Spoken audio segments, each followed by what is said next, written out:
우리 찬송가 285장입니다. 285장.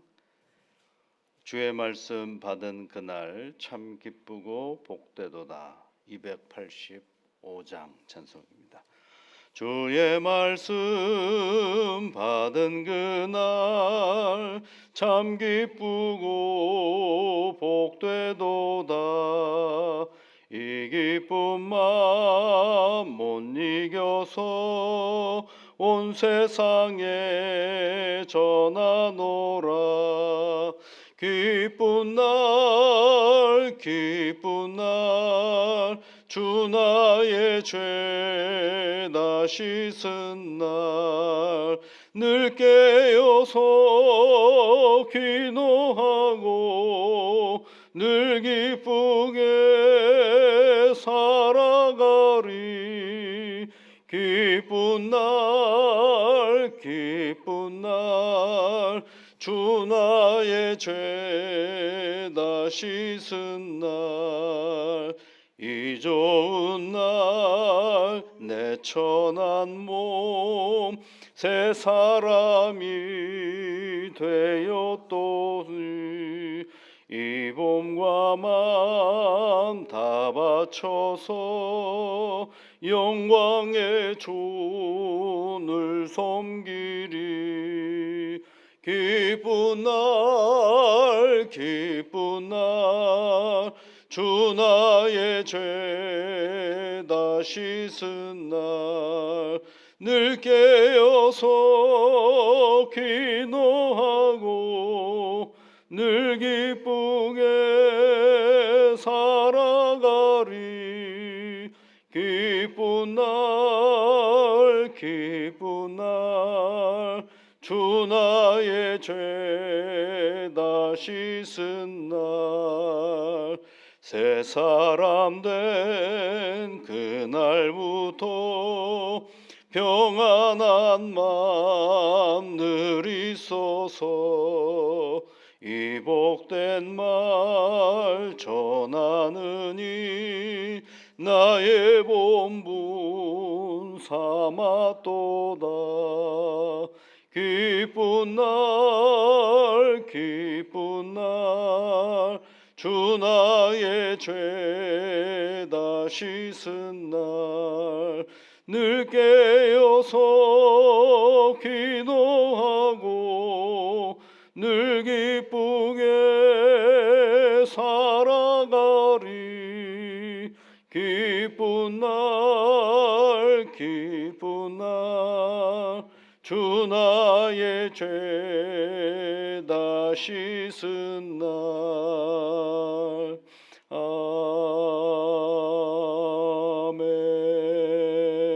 아멘.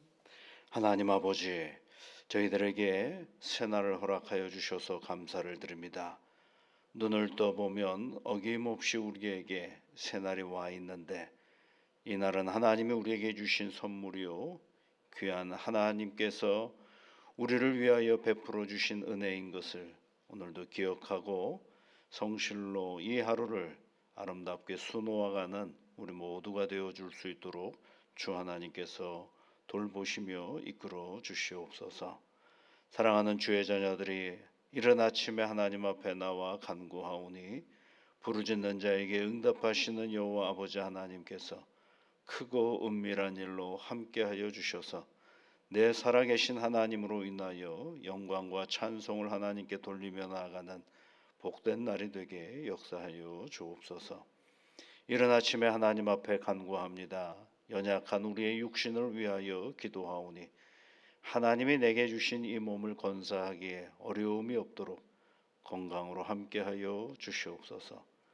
때로는 아버지 하나님 이런저런 우리의 욕심 앞에 우리의 몸을 피곤케 하는 일이 없도록 지혜와 명철과 절제와 인내의 은혜를 허락하여 주시옵소서. 과도한 욕심으로 말미암아 우리의 피곤을 증폭시켜서 우리 몸이 어그러지고 뒤틀려지는 일이 없도록 주의 성령께서 오늘의 일상의 자리 가운데 함께하여 주옵소서. 때로는 삶을 살아가면서 우리가 원하지는 않지만 질병이 찾아올 때가 있음을 압니다.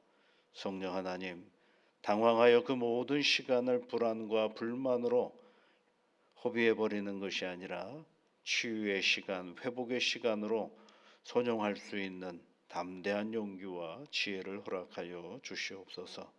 존귀하신 아버지 하나님, 나는 오늘 건강하게 살아가고 있는데 때로는 내가 아는 그 누군가는, 우리의 이웃들 중에는 몸이 연약하여 하나님 앞에 탄식하며 호소하고 치유와 회복을 기다리고 있을 때 성령 하나님, 건강한 내가 저들을 위하여 간구하며 나아가는 중보자가 되게 도움의 도움으로 함께하여 주옵소서. 아버지 하나님, 몸이 아프면 생각이 긍정적이기보다는 많이 부정적입니다. 때로는 모든 것들이 원망스럽기도 하고 때로는 답답하기도 하고 삶의 무의미가 찾아올 때가 있음을 압니다. 성령 하나님, 그 모든 것들을 바라볼 때마다 그 모든 것이 나의 전부가 아니라 하나님이 나의 전부인 것을 기억하고 두 손과 두 발이 하나님께로 모아질 수 있는 담대한 용기를 허락하여 주셔서 오늘도 이 세상을 살아가면서 사랑하는 주의 자녀들에게 주신 이 몸이 늘 건강함으로 복되게 하나님께 영광을 돌리며 수고하고 애쓰며 살아가는 시간들이 되어줄 수 있도록 은혜를 내려 주시옵소서. 예수님 이름으로 기도하옵나이다. 아멘. 하나님의 말씀은 디모데전서 5장 1절부터 8절까지 말씀을 함께 같이 읽어보겠습니다. 디모데전서 5장 1절부터 8절까지 함께 같이 읽겠습니다. 늙은이를 꾸짖지 말고 권하되 아버지에게 하듯하며 젊은이에게는 형제에게 하듯하고 늙은 여자에게는 어머니에게 하듯하며 젊은 여자에게는 온전히 깨끗함으로 자매에게 하듯하라. 참 과부인 과부를 존대하라. 만일 어떤 과부에게 자녀가 손자들이 있었거든 그들로 먼저 자기 집에서 효를 행하여 부모에게 보답하기를 배우게 하라. 이것이 하나님 앞에 받으실 만한 것이니라. 참 과부로서 외로운 자는 하나님께 소망을 두어 주야로 항상 간구와 기도를 하거니와 향약을 좋아하는 자는 살았으나 죽었느니라. 내가 또한 이것을 명하여 그들로 책망받을 것이 없게 하라. 누구든지 자기 친족 특히 자기 가족을 돌보지 아니하면 믿음을 배반한 자요 불신자보다 더 악한 자니라. 아멘. 교회 공동체 안에는 다양한 사람들이 있습니다. 그 다양한 사람들이 있고 또는 다양한 삶의 배경을 가지고 있습니다. 다 아는 것 같아요. 그 사람이 다 아는 것 같은데 가만히 그 사람을 안다라고 말하는 그 기준을 보면 내가 살아온 기준에 의해서 그 사람을 안다라고 얘기를 하죠. 이제 그럴 리가 없죠. 그 사람이 살아온 시간, 그 사람의 삶의 성품, 가치, 의미 이런 것들이 어떻게 내가 다 알 수 있겠습니까? 다양한 사람이라는 의미는 여러 가지가 있는데 거기에는 삶의 배경이 다르다 그런 얘기입니다. 살아온 시간들이 다르고 그다음에 계층이 다르겠죠. 어떤 사람은 어떤 경우, 어떤 사람은 또 이런 경우 계층의 다양함이 있고요. 또 하나는 살면서 부득이하게 삶의 배경과 환경이 바뀌어버린 사람들이 있습니다. 내가 원한 건 하나도 아니었는데 살다가 보니까 그렇게 돼버린 경우가 있죠. 그런 경우가 이제 바로 성경에서는 어떤 경우를 대표적으로 표현을 하고 있느냐 하면 고아와 과부와 나그네 이렇게 얘기를 하고 있습니다. 이 세 부류의 사람들은 원하는 게 아니었어요. 근데 어느 날 고아가 되어 있고 어느 날 과부가 되어 있고 어느 날 나그네가 되어 있는 것입니다.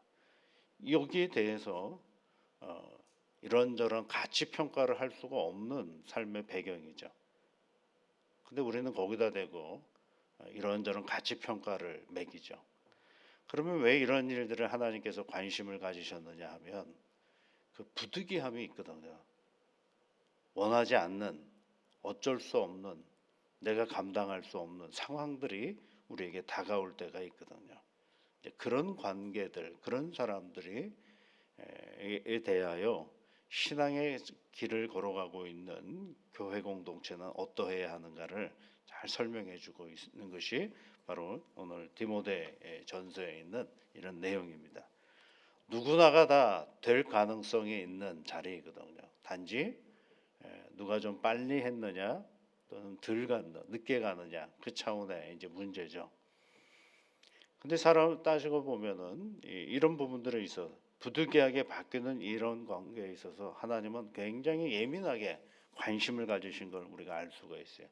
출애굽기 22장 22절에 있는 말씀에 보면 너는 고아와 과부를 해롭게 하지 말라 이런 말을 하고 해롭게 하지 말라.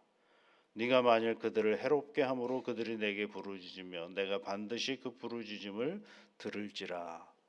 듣는다 이렇게 얘기를 하고 있어요. 해롭게 하지 말라라는 거죠. 해롭게 하지 말라. 해롭게 하지 말라라는 얘기는 다른 말로 말하면 돌보라라는 것입니다. 그래서 여러분 그 나그네를 위해서 주인이 포도밭이나 그다음에 소출이 있는 곡식을 거둘 때 포도밭에 포도를 다 따지 말라 그러지 않습니까? 또는 내 밭에 가장자리에 있는 곡식이나 땅에 떨어진 싹은 그 곡식은 줍지 말라 그러지. 누구 거냐면 그것은 가난한 사람들의 것이거든요. 그러니까 그런 것들을 바라보면 굉장히 그 하나님의 관심이 어디에 있는지를 잘 알려주고 있죠. 또 예수님께서 그 마가복음인가에 보면 예수님께서 서기관들을 비판을 하는 장면이 있어요. 서기관들을 여러 항목에 비판을 하면서 그렇게 얘기를 합니다. 서기관들을 삼가하라, 서기관들을 조심하라 이렇게 얘기를 하면서 그들은 과부의 가산을 삼키며 이렇게 표현을 하고 있어요. 과부의 가산을 삼킨다. 과부가 가지고 있는 그나마 있는 그 재물을 이렇게 저렇게 세치혀로 삼켜버리는 사람들이 있다. 그런 사람들이 바로 서기관들이다라고 이야기를 하고 있는 것입니다. 또 야고보서도 그런 얘기를 하죠. 정결하고 더러움이 없는 경건은 곧 고아와 과부를 그 환난 중에 돌보는 것이다. 이런 표현들도 있죠. 그런 거 보면 성경에는 이 부득이하게 일상의 어떤 삶의 자리 속에서 갑자기 바뀐 삶의 조건들을 가지고 있는 분들을 향하여서 관심을 가지고 있는 것을 알 수가 있습니다. 요즘 말로 말하면 이걸 뭐라고 얘기를 할까요? 사회보장제도 같은 것들이죠. 사회복지에 관련된 것들입니다. 지금은 이제 이런 부분들에 대해서 나라가 그래도 어느 정도 해결하고 있으니까 교회의 역할은 많이 줄어들었다라고 볼 수도 있겠죠. 이제 그럼에도 불구하고 우리가 여기서 관심을 가져야 될 건 뭐냐면 하나님은 어떤 분이냐라는 거죠. 하나님은 긍휼함이 많으신 분이다라는 것입니다. 그 긍휼함이 많은 분이 긍휼함의 교회 공동체, 그 하나님을 따르고 있는 교회 공동체는 하나님의 긍휼하심을 드러내는 공동체가 되어야 하는 것입니다. 사람에 대하여 긍휼한 마음을 갖고 사람에 대하여 넉넉한 나눔의 마음을 갖고 사람에 대하여 관심을 갖는 거죠. 거기에 보면 이제 또 이런 얘기도 있죠. 늙은이라는 말도 있고 젊은이라는 말도 있고 늙은 여자, 젊은 여자 이런 얘기를 하고 있죠. 자, 이거는 여러분의 인위적으로 노력해서 되는 것입니까? 이건요? 아니거든요. 이건 그냥 우리의 때에 따른 우리의 존재의 모습이거든요. 그것은 가치 평가를 할 수 있는 게 아니거든요. 여러분 젊은 사람은 좋고 늙은 사람은 나쁘고 그렇습니까? 자꾸 그런 식으로 우리가 평가를 하거든요. 그러면 좋고 나쁘가 시간에 따라 바뀌잖아요. 그러면 늙으면 몇 살까지 늙음이고 젊으면 몇 살까지 젊음이고 이걸 또 구별을 해야 되거든요. 그럼 기준은 또 어디다 둬야 됩니까? 2살보다 많으면 늙음이고 2살보다 적으면 젊음이고 20살보다 40살보다 기준이 없어요. 이거는 그저 우리의 삶의 또 다른 하나의 실존의 자리이지 이것이 어떤 가치 평가의 기준이 될 수가 없다라는 것. 그런데 세상은 이런 걸 자꾸 가치 평가를 매겨요. 젊은이가 좋은 것처럼 얘기를 하고 늙으면 별로 안 좋은 것처럼 얘기를 하죠. 그래서 여러분 광고를 잘 보세요. 자꾸 광고에 뭐 화장품은 다 젊어지도록 만드는 것이고, 최근에 광고들을 이렇게 보면 무슨 뭐 다 이제 나이 많으신 분들을 위해서 나타나는 그러니까 약품 광고나 이런 거 보면 다 고치는 데 목적이 있는 거죠. 예. 그래서 무슨 뭐 무릎에다가 주사를 놓는 것부터 시작해가지고 여러 가지가 많죠. 이제 그런데 우리가 너무 일상화되어 있어요. 그런 것들이. 그러다 보니까 평가를 그렇게 하는 거예요. 나이가 드는 건 안 좋은 것처럼. 근데 안 좋은데 어떻게 이렇게 가십니까? 안 좋은데. 그거는 가치 평가를 매길 게 아니거든요. 그저 그냥 그렇게 되어져 가는 것들입니다. 누구나가 다 가는 길이고 한 사람도 예외가 없는 길이거든요. 그러니까 우리 스스로가 하나님이 우리에게 주신 그 창조의 질서 안에서 그렇게 살아가는 여러 가지 여건들을 얼마나 긍정하고 그리고 마음을 붙잡고 살아가느냐가 중요한 것입니다. 오늘 여러분 고아와 과부, 특히 과부에 대한 얘기를 했다는 얘기는 뭐예요? 공동체 안에 홀로 된 분들이 많다라는 것입니다. 그러면 왜 홀로 된 남자들에 대한 얘기를 안 합니까? 라고 할 수가 있잖아요. 근데 이 당시의 사회의 중심축은 뭐냐면 남성들이거든요. 남성들은 이렇게 저렇게 살아갈 수 있는 방법이 다양하거든요. 그러나 여성들은 그 주체, 삶의 주체가 누구에게 붙잡혀 되어 있느냐면 남자들에게 중심되어 있다 보니까 그 홀로 된다라는 것이 곧 삶의 조건을 다 잃어버린 것과 다름이 없거든요. 그래서 그 부분에 대해서 잘 돌보라는 것입니다. 가장 우선적으로 돌봐야 될 그런 주체가 누구냐면 가족인 것을 얘기해 주고 있죠. 가정에서 그것들을 잘 돌보라고 얘기를 하고 있는 것입니다. 그래서 8절에 있는 말씀에 누구든지 자기 친족 특히 자기 가족을 돌보지 아니하면 믿음을 배반한 자요 그렇죠. 가족을 돌보지 않는다라는 건 믿음을 배반한 것이다. 이렇게 얘기를 하고 있습니다. 한 번은 이제 나이 많으신 어머님이 계셨어요. 근데 이제 점점점 정신 세계가 이렇게 왔다 갔다 하시고 그러시니까 자녀들이 함께 모였습니다. 모여서 어떻게 할까. 근데 이제 그 당시에 이제 둘째 아드님 가정에 그분이 권사님이 계셨는데 모이면 모이는데 이게 결론을 잘 못 내는 거죠. 그 결론이 뭐냐면 이제 요양병원으로 보내셔야 될까 말까 이런 것들은 마음이 너무 불편하죠. 마음이 너무 불편한 것입니다. 믿음을 배반한 자여로까지 성경은 얘기를 하고 있으니까. 그래서 이제 저한테 목사님은 어떻게 생각하십니까? 그랬어요. 저는 요양병원으로 보내시는 건 참 좋은 일입니다. 그랬어요. 왜요? 가족이 돌보는 건 굉장히 중요한 일입니다. 그런데 요양병원으로 보내는 건 가족이 돌보지 않는 건가요? 예, 가까이 있으면서 저는 옆에서 가족이 어려운 몸이 불편하신 어르신들을 돌보는 걸 보면서 많이 힘들어하는 것들을 보았거든요. 그래서 제가 나중에는 이게 단순한 문제가 아니구나라는 생각을 하게 됐어요. 그래서 가정에 돌보지 못하실 때에는 이제 요즘에는 이제 요양시설들이 많으니까 그런 데 가서 돌보셔도 참 좋겠다라는 생각을 해보게 됩니다. 또 신방을 가보면서 많이 가보잖아요. 이런 병원 저런 병원도 가보기도 요양병원도 가보면 옛날 같지도 않고 참 시설도 좋고 보호도 잘 해주고 있는 것을 알게 됩니다. 그러니까 이제 돌본다라는 범위도 점점점 넓어져 가고 있는 거죠. 관심도 넓어져 가고 있는 것이.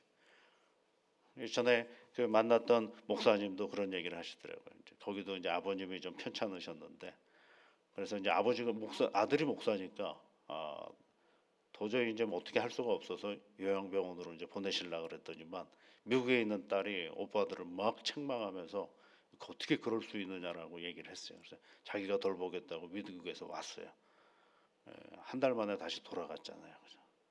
쉽지가 않은 일이거든요. 이게 실상이 그렇게 간단한 일이 아니거든요. 그러니까 마음대로 다 되는 것들은 아니에요. 그래서 중요한 건 뭐냐면 그 긍휼의 마음은 가지고 있어야 된다라는 거죠. 상황은 우리에게 다르지만은요. 여러분 이 말씀은 과부에 대한 얘기를 해주면서 더 범위를 좀 넓혀보면 우리 인생 가운데 부득이함으로 찾아오는 어떤 현상들, 어떤 상황들 앞에서 그 문제를 어떻게 잘 접근해 갈 것인가라고 할 때 교회와 또 가족과 하나님을 믿는 우리가 꼭 해야 될 것은 우리 마음 가운데 안타까움과 긍휼의 마음을 늘 가지고 거기에 맞추어서 그 상황에 따라서 문제를 해결해 가는 지혜를 갖추어야 하는 것입니다. 오늘 우리에게 주신 이 말씀을 우리가 생각하면서 사람을 어떻게 대할 것인가를 우리에게 좀 더 생각해 보는 그런 새로운 하루가 되시기를 주의 이름으로 축복합니다. 같이 기도하겠습니다.